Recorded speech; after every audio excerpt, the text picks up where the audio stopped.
to the Jesus People podcast, where each week we highlight one person from the scriptures and history who are great examples of living life under the rule of King Jesus.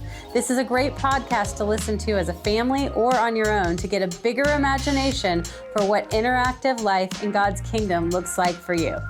Well, I'm Molly, and this is my co-host Nathan. Hello. And we are excited to be with you today, and we're going to start with some stories that we enjoy ourselves. Yeah, so I thought for this first episode, maybe we could go back to a story that actually happens before the birth of Jesus.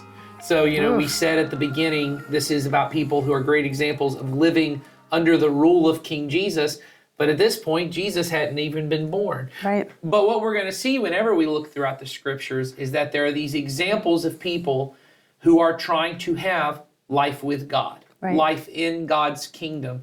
And this is a story of a person named Samuel. And this is actually a story I think I told you before we started filming. In all the years I've preached and taught to teenagers or to adults, I don't think I've ever taught this story. Which is interesting because you've been doing this for a while. I have been, yeah. I've been teaching at least teenagers since 2010. Mm-hmm. So yeah, a little bit of time. And I'm familiar with the name Samuel. I know he's in the Bible. I've probably heard briefly something about him. But if you're asking me to just say exactly what it was, I don't know. So I'm excited to get into this. And this is probably the story that when I was a young kid, so if you're listening to this and you're young, maybe your parent, maybe you're listening with your family, or maybe you just chose on your own, which good for you if you just chose on your own. I'm going to listen to the church podcast. I'm proud of you. Good for you. This was a story that when I was young, probably 8 or 9, was the story that was my favorite because it's about a young kid, probably somewhere between 3rd and maybe 8th or 9th grade, though they did not have grades at the time. Yes, but I love these types of stories because it's such a testament to how God uses children. That's right. And how important they are in his kingdom. So the story, before we get to the actual story that we're going to tell, if you want to kind of read along with what we're going to do, this is going to be in 1 Samuel chapter 3. But before that, in chapters 1 and 2, we find the story of Samuel's mom, a woman named Hannah, who, when we first meet her in the scriptures, she does not have any children. And her husband actually has another wife, which, once again, if you're listening with a family, this might cause a lot of strange conversations. Confusion. But this was a regular practice thousands of years ago at this point. And this other wife had lots of children, but Hannah had no children. And in that day, she felt like that was her entire worth as a person. Especially as a woman, she thought, I don't have any children. And this other wife was teasing her, was honestly getting better portions of things, more of the food at the meals and more special attention.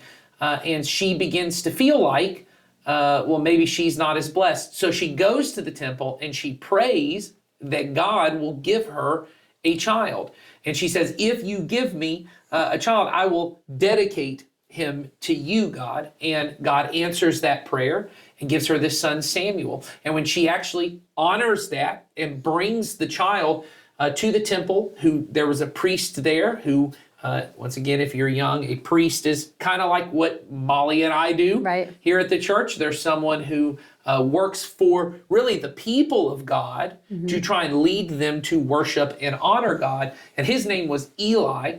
And Eli said to Hannah, you can, because you've honored what God has told you to do, or you told God you would do, you can raise your son to a certain age. So she actually got to take care of her son until he was old enough to be brought to the temple. And she actually trusts God, dedicates her son, leaves him to be raised to be a priest, which, before we even get to the story, I think an important thing to say is if you're listening and your mom is there or your dad is there and they're the ones kind of having you listen to this will be a time, just go over and give them a hug. Because good job, Mom and Dad. Good job. Thank you for bringing them to this. Yeah, because exactly. I think that's really the role of the parent, whether you take them to go, hey, please do not drop your children off at the church building. And then, I'm leaving them. You have to raise them. No, but exposing them to God. Yes. And putting that as a first priority in your family and in your life Yes. is huge. And if you're a child whose parents are doing that for you, that is something that is maybe you don't see it yet, but that is an investment in you that is unmatched. Yeah, and we want to honor that. So if your parents are there, go up and give them a hug, or maybe a high five if you've gotten to those teenage years where you don't want to hug your parents anymore. Side hug, Yeah, give them a side hug. But Hannah did this, and it sounds like your parents are trying to do the same thing, and we want to honor that. So this story takes place once Samuel has grown up a little, but he's now still a child living at the temple with this priest, Eli, who's training him really how to have what we call interactive life with God, where you talk to God and God talks back and God tells you how to live and you respond with obedience and you get to be a part of God's big story. So, Molly, why don't you start by just reading this story here? Okay. Chapter 3, verse 1, the boy Samuel ministered before the Lord under Eli. In those days, the word of the Lord was rare. There were not many visions. One night, Eli, whose eyes were becoming so weak that he could barely see, was lying down in his usual place. The lamp of God had not yet gone out, and Samuel was lying down in the house of the Lord, where the ark of God was. Then the Lord called Samuel. Samuel answered, "Here I am." And he ran to Eli and said, "Here I am. You called me?" But Eli said, "I did not call. Go back and lie down." So he went and lay down. Again, the Lord called Samuel, and Samuel got up and went to Eli and said, "Here I am. You called me?" "My son," Eli said, "I did not call. Go back and lie down." Now Samuel did not yet know the Lord. The word of the Lord had not yet been revealed to him. A third time the Lord called, "Samuel." And Samuel got up and went to Eli and said, "Here I am. You called me." Then Eli realized that the Lord was calling the boy. So Eli told Samuel, "Go and lie down, and if he calls you, say, 'Speak, Lord, for your servant is listening.'" So Samuel went and laid down in his place. The Lord came and stood there, calling as at the other times, "Samuel, Samuel." Then Samuel said, "Speak, for your servant is listening." So if you're listening to this and maybe you read along and you're wondering, okay, what is this story about? The first part I want to mention is right there at the very beginning in verse 1 where it says, the boy Samuel ministered before the Lord under Eli. Samuel, even at this young age, we don't know what the age is, but most likely he's maybe a young preteen, teenager age.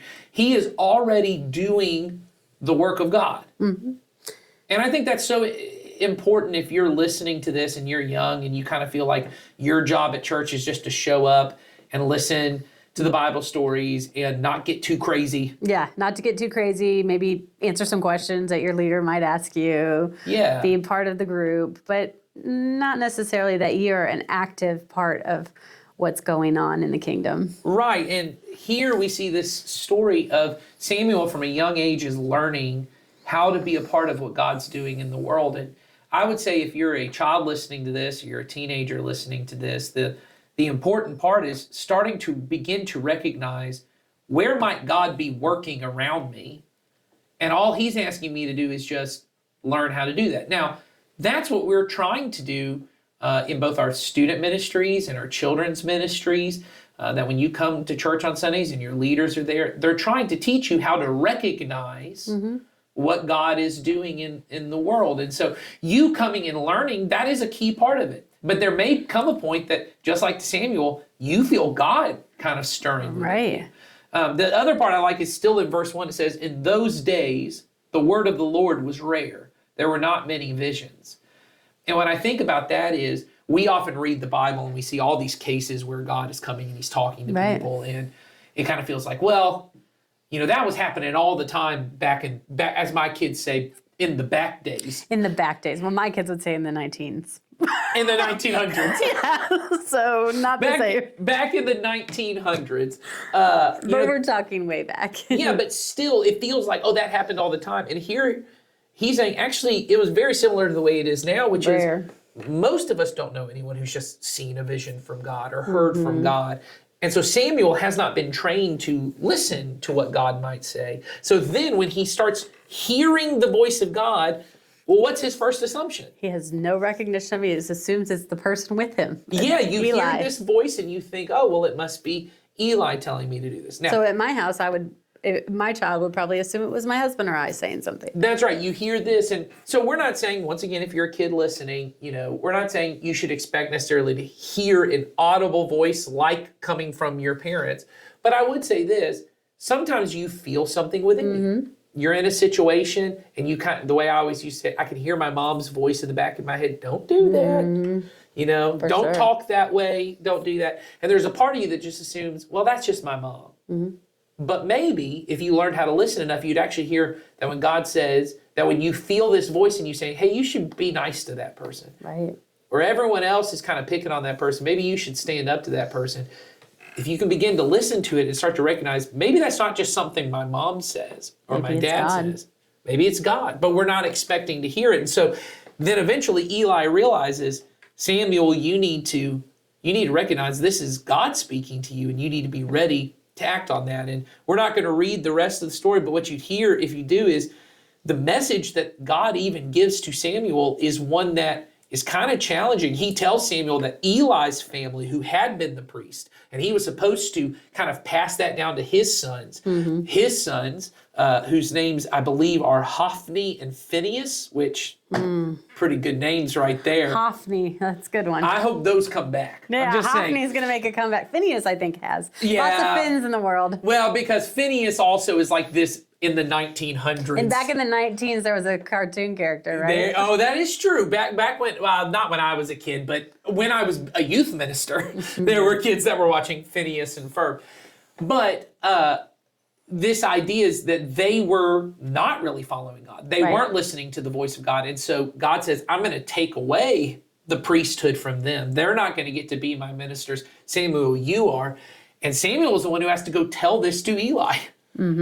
And imagine being a young kid having to tell something to an adult that you really care about that you don't want to have to say, but you know it's what God would have you say. And what I would kind of challenge those who are listening, and really if families are listening together, to become the kind of family where God could really speak through anybody. Right.